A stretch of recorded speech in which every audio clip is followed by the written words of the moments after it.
welcome back to FMR Therapy. JC here, and I'm going to show you how to do a little self-massage on your upper back and neck and try to get that stuff feeling a little bit better. I'm going to demonstrate this with a foam roller. I'm also going to be using two round-shaped devices in a satchel and a yoga block. So let's say that you don't have two balls in a sack. You could grab a couple of lacrosse balls, put them in a sock, and tie a knot at the end of the sock. You could also tape them together. You could do this with tennis balls.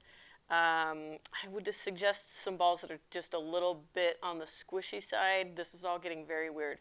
Let's say you don't have a foam roller. You can also do this with like a football or a basketball or something like that. And let's say you don't have a yoga block, you can do this with a book, a thick book.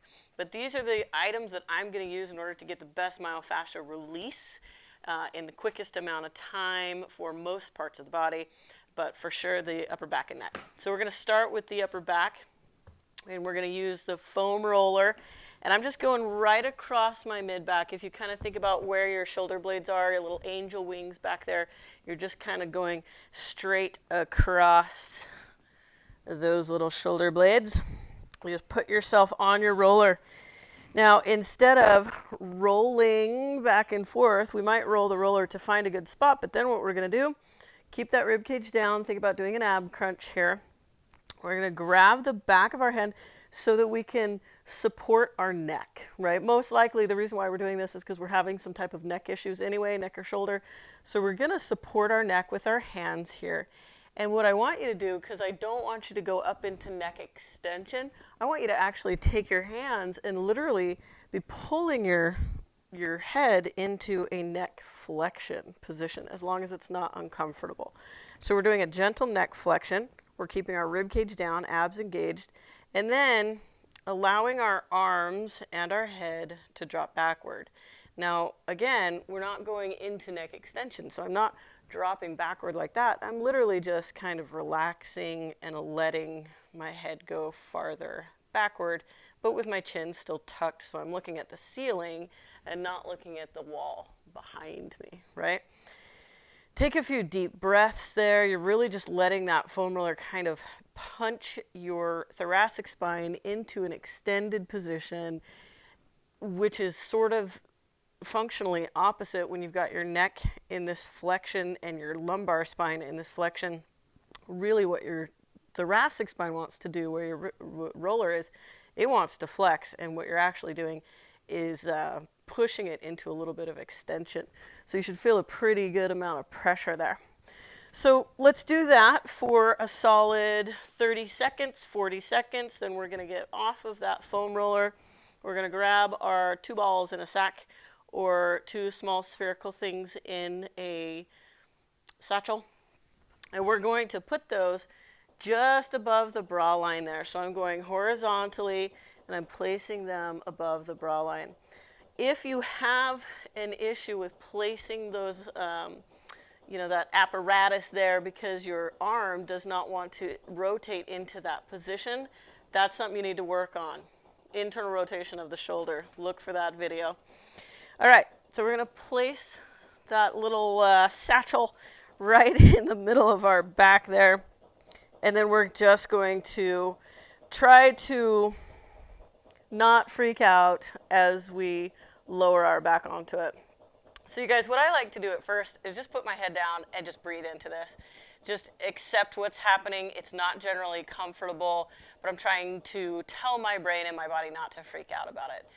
Once I have sort of breathed into the pressure that these balls are creating a little bit, then I'm going to start to do that exact same thing, right? So now I'm ready to sort of push my low back onto the ground, do an ab crunch here so that I keep my rib cage engaged.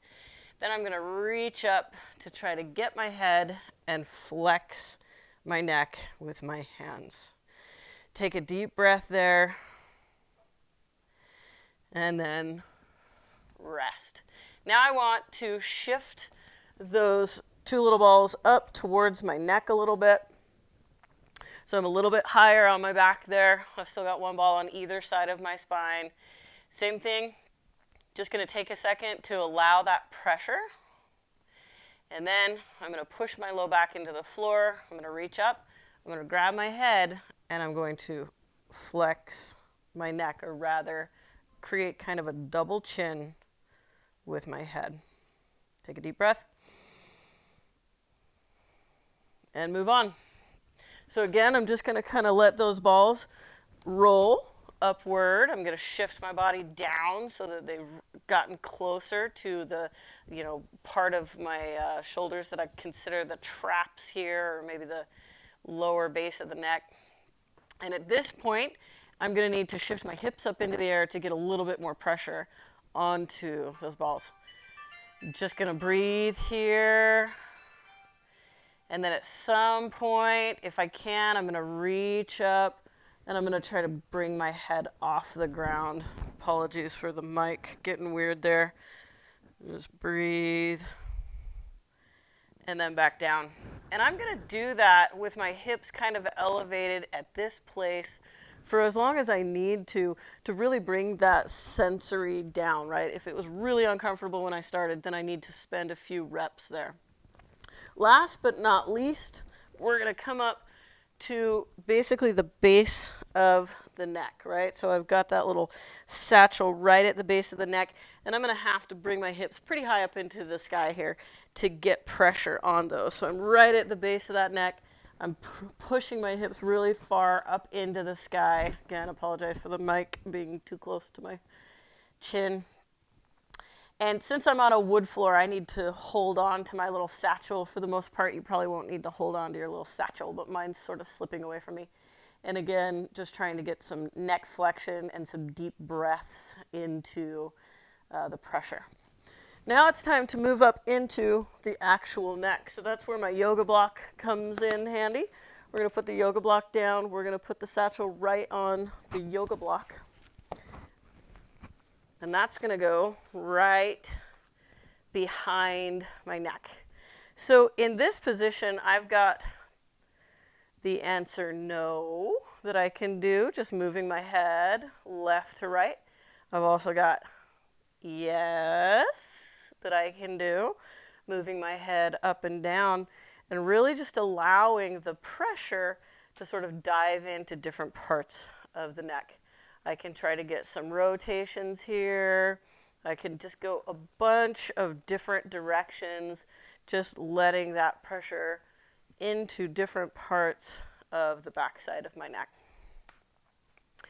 And I'm going to spend, anywhere from 30 seconds to a minute doing that. I always caution to not spend too much time at the base of the neck if you've never done it before.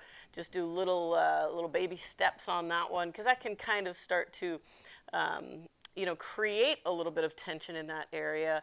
You might get a little bit of that headache sensation if this is a new thing for you. But that's your goal, is to really kind of start softening those tissues. This is usually so that we can also strengthen the front of the neck. We need that posterior side to loosen up and let us have it. So foam roller, satchel, get on those every single day, make a change.